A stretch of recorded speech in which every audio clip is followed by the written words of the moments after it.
Hi everyone, I'm the plant propagator and welcome to my channel. Today it is a beautiful afternoon in Southwest Florida. Well, it's a little overcast. It could be a little sunny. My orchids could be liking it a little better, but you know, they need a break and I need a break. But it's a nice warm day here in Southwest Florida. It is late November, just before Thanksgiving. And what I want to do is tell you a little bit of a story today that may be a little difficult to explain and a little difficult to understand, but I'm going to move forward with it anyway, and let's see how it goes. What I want to share with you today is based on an observation that I made in the laboratory this past week, and I was looking through some of the petri dishes where I had flasks of plants, seedlings of Variegate skinneri. And what I saw in two of the different petri dishes were albino seedlings. And this is something that I really haven't seen before. I know it exists. I know you're going to get it. My background, actually, you go back far enough, my first publication as an undergraduate was generation of plastid or chloroplast mutations in radish, believe it or not.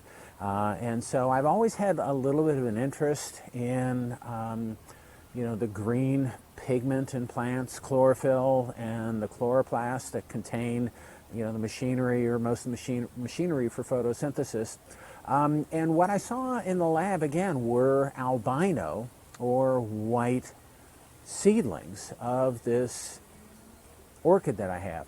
Now, the interesting thing is that this orchid is probably a self, but I don't know. It was a seed capsule that was given to me, but because there were albinos in there, it was likely a self. And what happens when selves are made with plants is some of the recessive mutations kind of stack up, and you can see some things that you normally wouldn't be able to see. And again, what's unusual is that I saw two albino seedlings in two different dishes, and I didn't even replate that many seedlings of this plant, but I found two albinos. Now, normally what's going to happen is these albinos, they're not going to survive. So if I would take them out of the petri dishes, they just wouldn't make it. And when you look at them in the dishes, they're smaller than the green plants that are in there, but they're completely white. They're just completely void of pigmentation.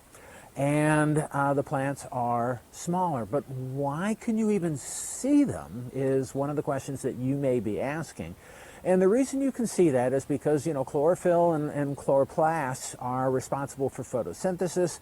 They let the plants, they're the energy source with the sunlight for the plants. And what happens in the petri dishes and in the flasks is the medium contains everything that the plants need to survive. So it's got mineral nutrients, and most importantly, it's got sucrose, sugar. So these plants, even though they're albino, they grow. And there's even a few leaves on these plants, and they're doing okay. But if I were to take them out, they would cack. They would no longer be with us. Okay, so why are there, again, I think there was a recessive mutation or something that you were able to see because these plants were selfed. And this is not, I have an interest in this, but this is something that I really haven't delved into too much with orchids. There are orchids that have variegation, stripes of white or yellow sectors in the leaves. And actually, when I was coming home from the laboratory today, I stopped at one of the local nurseries, and there was some vanilla orchid that had stripes on the leaves, which is which is aesthetically pleasing to some. They may not grow as well as the solid green leaved plants do, because the area that's lighter in color is not as efficient photosynthetically to contribute to the growth and development of the plant. Anyway, so it's in vanilla orchid, and these were, what I saw were clones of vanilla orchid, and this was, I think, vanilla planifolia, that as an aesthetic and as an ornamental, this is desirable. And normally, again, I don't go for this in my orchids, but there are orchids that are variegated that you can buy. And depending on how the variegation arose and how this yellow or white sectors in the leaves, where they came from, it may or may not impact the survival of the plant. But some people, again, like to see this in orchids. And in plants overall. Now, I've grown a lot of other plants that are variegated, and sometimes it's really beautiful with the orchids. I haven't really had that. I haven't really striven for that. I do have some orchids in my collection that are variegated. I have this new, and you see this a lot in dendrobiums. So this is a new dendrobium that the plant propagator Junior gifted to me just a short time ago. And right now it's a small plant. My understanding is that it's not going to get too much bigger than this, but there's some sectors of whitish to yellowish color in the leaves of this plant. My understanding, again, is that this plant will not grow very tall, but very large. But the sectors that are there, they usually in these plants go along the lines of the veins in these plants. And you know, it's interesting as far as where this comes from and where it's going. Again, this is a mutation that's in the plant. Now, the mutation can be either located, and this is where it gets fun, can be located in the nucleus. So a lot of the genes that are associated with chloroplast, chlorophyll biosynthesis, and chloroplast production, a lot of those genes, in fact, most of the genes are nuclear encoded, so when they're in the nucleus. The chloroplast, or the plastid, also contains a small genome. And so the chloroplast genome, it's pretty small. It's very different from the nuclear genome, and it only contributes maybe, I think there may be 100 to 150 genes in the chloroplast genome. So mitochondria, another organelle that's in the cell, they also have, it also has its own genome, but the chloroplast has its own genome. It encodes a certain number of genes that contribute to growth and development, contributes to certain types of genes, to photosynthesis, to carbon fixation, to a number of different things, but again, most of the genes are nuclear encoded. It's very easy to target genes that are in the chloroplast just because of the nature of the chloroplast DNA. The chloroplast DNA, it's much smaller than the nuclear DNA.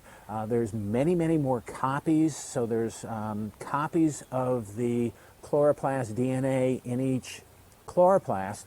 And what happens if you get a mutation in the chloroplast DNA, after a certain number of divisions, the mutation it'll do what's called sort out. And what happens is that means over time, if there's a mutation there, you'll see it. So even though there's only maybe one out of 16 copies of the chloroplast genome, after a number of divisions, if you do the math and look at it, eventually you'll be able to see that mutation in the plant. And so it's interesting, and that contributes again to the variegation. Now, variegation is caused by a number of different things. Sometimes, again, like I said, it's nuclear encoded. Sometimes it's encoded by the chloroplast. So there's a number of different things that contribute to it. In chloroplast genetics and how it interacts with the nuclear genome, the main genes that are in the nucleus of each of the plant cells. It's an interesting story, and I've gotten into it about as far as I want to get into it today. Anyway, so you can see some of these mutations that will give you variegation in plants and in orchids, and I don't have too many of them, but I have it in a dendrobium that was gifted to me fairly recently. One of the things that I want to share with you, and what's going to happen to the albino Guaranthes skinneri seedlings is I'll try potting them up, but there's nothing there. There's not even a hint of green in those plants, and they're still pretty small. I'll pot them up, but they won't make it. But what I do have that I'm excited about is I have these, not this one, but I have these plants right here, and these are the results of a self of either Laelia pumila or Cattleya pumila. So these were these are some of my oldest plants that I have from seeds, and I've got in this pot I have 3 plants, and in this pot I have 1 fairly nice large plant. And in this pot right here, you can see the smaller, there's a small plant on the bottom of this pot that has rounder leaves, and you look at the plant carefully and you can see some striping in the leaves. And so there's a number of things that indicate that this is a mutant of some type, just because the other 2 plants that are in this pot are so much larger, and because the leaves of this smaller plant, it just is really a lot wider. One thing that I noticed just a few minutes ago when I pulled this plant to make this video, one other thing that I noticed is in this other leaf on a neighboring plant, you can also see just a little bit of striping.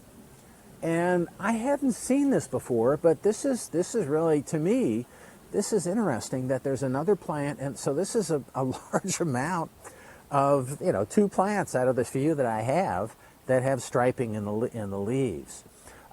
There's a third plant in here that where I don't see any striping at all. But let me go to this other plant here, and this is one of my oldest plants, and this plant also shows some striping in the leaves.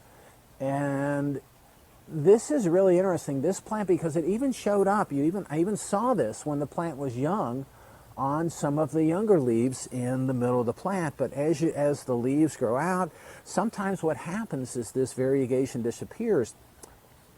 But in this plant, you can still see, even on the more mature leaves, you can still see this, this lighter green coloration. And it makes sense. It's striped, so it's occurring in the same direction as the venation of this leaf, and it's on a lot of the leaves on this plant. So there's something, again, happening in the meristem of the plant. There's probably a mutant chloroplast in there that as this thing grows and divides, you see striping in the leaves. Now, I think this is pretty unusual to see this in, and it is seen in Cattleyas, but this is, again, I'm seeing this type of striping in 3 of these plants. Now, you might, if you think this is a virus infection, let me know. This is not typical of what a virus infection looks like. If you think this is from fertilizer application, lack of fertilizer or something like this, even though the rest of the leaves on these plants are green. So it's a little bit unusual to see this in such a high number of plants from this cross. I've generated a lot of plants from this, and most of the plants from this cross I have given to the person that gave me the seed capsule. And I don't know whether he has the biggest and the best of the plants from this cross. But I'm seeing, again, some changes in leaf coloration in 3 out of the 4 plants that I've saved here from this. It's a self of this plant, which is, again, pretty unusual and pretty exciting. And again, what selves do is they uncover recessive mutations, which is what may be contributing to the variegation, if that's what it is, in these leaves. Okay, so that's all I have for you today. I'm excited and confused and everything at the same time.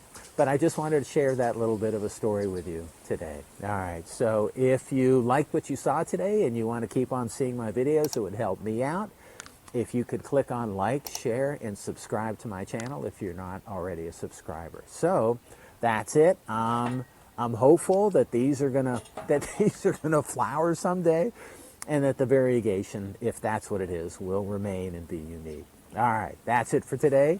Happy propagating.